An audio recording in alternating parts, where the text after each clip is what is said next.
윤석열 대통령의 입김이 이 정도일 줄은 꿈에도 모르셨을 겁니다. 그런데 저희 채널만 열심히 보셨다면 이미 예전부터 윤 대통령의 입김이 심각하게 작용하고 있다는 사실을 눈치채셨을 겁니다. 사람을 움직이는 건 물론이고 아예 선거 룰까지 바꿔버리는 게 윤석열 대통령이잖아요. 이런 걸 보면 민주주의 사회라는 말 자체가 아까울 정도고요. 사실 복제라고 말하고 싶지도 않습니다. 이걸 복제라고 규정해버리는 순간 한쪽으로 치우치는 분석이 되고, 이 순간 이 채널을 보는 여러분도 냉정하고 이성적인 판단이 아니라 한쪽으로 치우친 정치 성향을 가진 분들이 되는 겁니다. 그래서 저는 이렇게 표현하고 싶습니다. 잘못된 민주주의를 권력을 위해 사용하고 있는 대통령이라는 건데요. 워낙 사례가 많습니다. 전당대회 룰도 바꾸고 전당대회에 출마한다고 선언한 정치인을 탄압하고 언론도 탄압하고 외교적으로 실수해도 너네 나라가 잘못한 거라고 해버리는데 뭘 바라겠어요? 너무 많아서 최근 사례를 중심으로 보면요. 안철수 씨가 대표적입니다. 나경원 씨는 이미 지나갔고 이제 안철수 씨가 새로운 사례로 떠오르고 있는 겁니다. 이게 무슨 일이냐면 안철수 씨가 윤 대통령 당선 때부터 나팔수로 전락했죠. 국민의당이라는 당이 처음에는 분명중도를 지향했는데 어느 순간부터 갈피를 못 잡고 지지율도 낮으니까 아예 진보를 까는 방향으로 가기 시작하더니 이제는 그 당을 창당한 사람이 아예 그냥 나팔수로 전락해버렸습니다. 왜 이런 평가가 나오는 거냐면요. 최근에 윤석열 대통령실 여기에 윤핵관들까지 나경원 씨를 대놓고 저격했잖아요. 이때 안철수 씨가 나경원 씨 편을 들었거든요. 이미 많은 분들이 아시듯이 윤석열 대통령하고 반대되는 이야기를 하는 순간 그 사람은 정치 인생이 끝납니다. 그래서 많은 분들이 이 소식을 듣고 안철수도 정치 인생이 곧 끝나겠구나, 이재명 다음은 안철수구나, 이런 반응을 보였단 말이죠. 그런데 안철수 씨도 이걸 눈치챘는지 곧바로 윤석열 대통령 옹호 여론에 편승하기 시작했습니다. 윤석열 대통령이 최근에도 외교 참사를 범했습니다. 이란을 UAE의 적이라는 말을 너무나도 명확하게 해버렸고, 이건 단순히 말실수가 아니라고 말씀드렸죠. 한국과 UAE 간의 군사 기밀 협약을 유출한 꼴이기도 하고 이란을 우리의 적으로 만들어버린 꼴이기도 하기 때문에 참사라고 불리는 겁니다. 지금 이게 굉장히 심각한 사안이고 가뜩이나 심각한데 대통령실이랑 외교부는 변명하기 바쁘고 심지어 이제는 본인이 말을 해놓고 아예 이란이 잘못 이해해서 벌어진 일이라고 뻔뻔하게 책임 전가까지 하고 있습니다. 대체 이게 무슨 짓인가 싶고, 이건 정치적으로 볼 필요도 없는 사안입니다. 정치적으로 보지 않고 그냥 도덕적으로, 사회적으로, 이성적으로 봐도 무조건 사과해야 하는 건데 안철수 씨가 뭐라고 옹호했는 줄 아세요? 외교부가 충분히 정부 입장을 설명했기 때문에 민주당이 주장하듯 대통령께서 유감을 표시할 만한 일은 아니라고 생각한다, 이렇게 말했습니다. 이분이 왜 나팔수라고 불리는지 아시겠죠? 정치인들이 가장 비겁할 때가 어떤 잘못을 했으면 이걸 그냥 인정하고 사과해야 하는데 꼭 다른 무언가로 덮어버리려고 하는 거, 이게 가장 문제입니다. 안철수 씨가 이걸 범해버리기 시작했죠? 왜 사과를 하지 않아도 되냐고 한 건지 보니까 UAE에 300억 달러 투자를 유치한 것은 엄청난 일이다, 현재 말하는 과보다 공이 훨씬 큰 외교다, 이겁니다. 더 황당한 건 뭔 줄 아세요? 조그마한 것을 두고 민주당에서 외교 성과를 폄하하는 것은 조금 부당하다, 이런 말도 했다는 겁니다. 그러니까 안철수 씨의 전략은 이겁니다.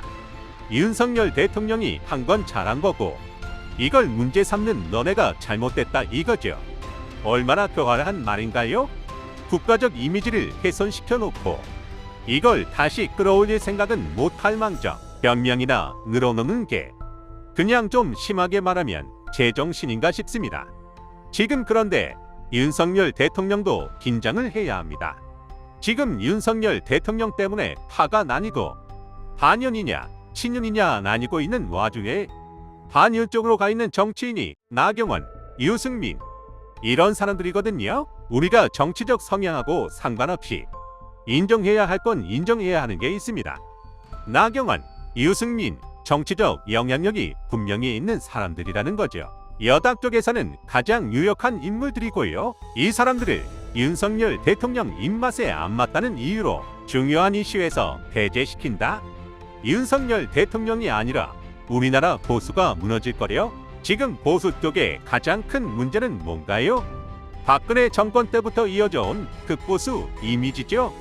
보수라는 게 원래 굉장히 합리적이고 이성적으로 고유의 것을 지키기 위해 노력해야 하는 쪽인데 어느 순간 불이 타분하고 말이 안 통하는 집단으로 통하기 시작했습니다. 이걸 깰 수 있는 사람은 당연히 윤석열 대통령 아니고요. 나경원 씨 아니면 유승민 씨밖에 없습니다. 그런데 진보 성향 지지자들한테는 너무 고마운 게 윤석열 대통령이 이런 사람들을 배제시키려고 하고 있다는 거. 이건 결국 다음 총선 때 보수가 살아남을 수 있는 가능성이 제로에 가깝다는 소리밖에 안 됩니다.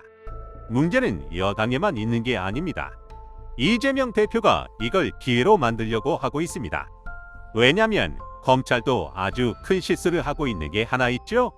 이재명 대표를 확실한 명분으로 옥죄어야 하는데 이렇다 할 명분 없이 건드리기만 하고 이걸 이재명 대표한테 기회를 넘겨주는 꼴이라는 걸 본인들만 모릅니다. 이걸 이재명 대표는 노련하게 이용하고 있습니다. 아예 검찰하고 정면 승부하겠다는 방향으로 가고 있거든요. 대장동 공소장이 이번에는 명분이 되고 있는데 이걸 검찰이 의도적으로 언론에 흘렸다. 이런 식으로 몰고 가고 있죠.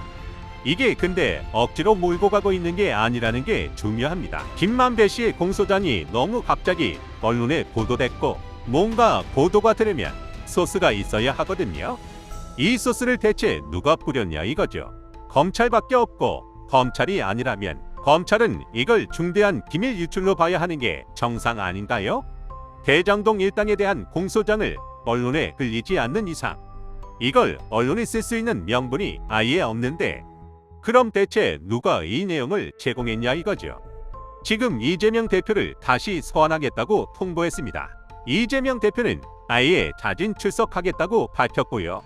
일단 민주당 차원에서는 해도 너무한다는 쪽으로 가고 있는데 이재명 대표는 그냥 이걸 배경으로 깔고 가고 있고요. 본인은 아예 당당한 입장이다. 이렇게 끌고 가고 있습니다. 일단 이 상황과 분위기를 이재명 대표가 주도하고 있다는 건 명백합니다. 이재명이라는 사람 자체가 워낙 승부사거든요. 성남FC 후원금 의혹에도 자진 출석을 결심한 것도 이 대표 본인이었고 대장동 개발 특혜 의혹에 대한 출석도 최고위원회 등 지도부는 출석에 반대했지만 이 대표 스스로 검찰에 나가기로 했습니다. 승부사 기질을 아예 분위기를 주도하는 무기로 사용하고 있는 거죠. 이게 중요한 이유가 총선이 얼마 안 남았습니다. 이러니까 아예 총선 전의 분위기를 주도해버리고 검찰에 끌려다니지 않겠다. 이런 의지를 보여주는 거죠. 검찰 입장도 난처할 겁니다. 3월까지도 검찰이 이렇다 할 수사 결과를 내놓지 못할 경우에 이재명 체제가 흔들릴 일은 일도 없습니다. 이재명 대표의 전략은 방향성 자체가 명확합니다. 검찰의 출소환을 끊고 당내 반발을 무마할 수 있는 승부수라는 건데 사법 리스크를 이용하려던 검찰의 칼은 잘못된 걸 계속 썰었기 때문에 이미 날이 무뎌진 상태고 이재명 대표는 지금까지 갈아온 칼을 이제 쓰기 시작한 거다. 이렇게 이해하시면 될 것 같습니다. 여당 쪽에서도 지금 움직임이 포착되고 있죠. 나경원 씨가 윤 대통령한테 사과한 거 이건 사과로 받아들이면 안 되고 일종의 경고이자 비꼬기라고 봐야 한다고 말씀드렸습니다. 아니나 다를까 제가 말씀드린 대로 나경원 씨는 자신만의 루트를 개척하려고 하고 있습니다. 일단 설 연휴가 끝나는 24일까지 공개 행보를 자제하기로 했는데요. 실무진을 중심으로 선거 전략에 대한 논의가 본격적으로 오가고 있다고 합니다. 결국은 나경원 씨의 뜻대로 출마를 할 거라는 거죠. 아예 전략 키워드도 잡아버렸습니다. 종갓집 만면의 또는 보수의 여전사 이미지를 앞세울 필요가 있다고 판단한 걸로 전해졌습니다. 나경원 씨도 나름 억울했을 겁니다. 한순간 반윤 정치인이 돼서 대통령한테 탄압을 받고 있는데 이걸 좋아할 사람이 누가 있겠어요? 굳이 나경원 씨를 응원하고 싶은 마음은 없습니다. 저는 이분하고 성향도 너무 다르고 정치적 행보가 그리 마음에 드는 것도 없거든요. 그런데 진보 성향 지지자들마저 나경원 씨한테 대통령이 너무하다고 말하는 건 윤석열 대통령이 반성해야 한다는 걸 보여주는 거죠. 정치를 해본 적도 없는 대통령이 정치를 독재로 잘못 해석해서 이상한 방향으로 권력을 남용하고 있는데 제가 확실하게 말씀드릴 수 있는 건 이겁니다. 이렇게 계속하면 아무도 공격을 안 해도 스스로가 도태될 겁니다. 권력 남용이라는 걸 너무 단순하게 생각하는 것 같은데요. 권력을 써서 인사를 본인 입맛대로 하는 순간 이 책임이 모두 본인한테 온다는 걸 제발하셨으면 합니다. 그냥 이런 거죠. 내가 부장 자리에 앉아둔 사람이 비리 문제로 난리가 났다? 이러면 이 사람을 임명한 사람도 똑같이 책임을 져야 하고 오히려 더 큰 책임을 물어야 하거든요. 지금 윤석열 대통령이 검찰총장 시절에 하던 짓을 대통령이 된 이후로도 하려는 것 같은데 검찰총장이라고 해봤자 이름이 거창하다 뿐이죠. 그냥 하나의 조직 안에서 대표자 입장일 뿐입니다. 대통령이라는 자리를 제발 무겁게 체감하고 책임감도 그 어떤 자리보다 다르다는 걸 알았으면 좋겠습니다. 오늘 내용은 여기까지입니다. 긴 영상 시청해 주셔서 감사합니다. 유익하셨다면 구독과 좋아요 한 번씩 부탁드립니다.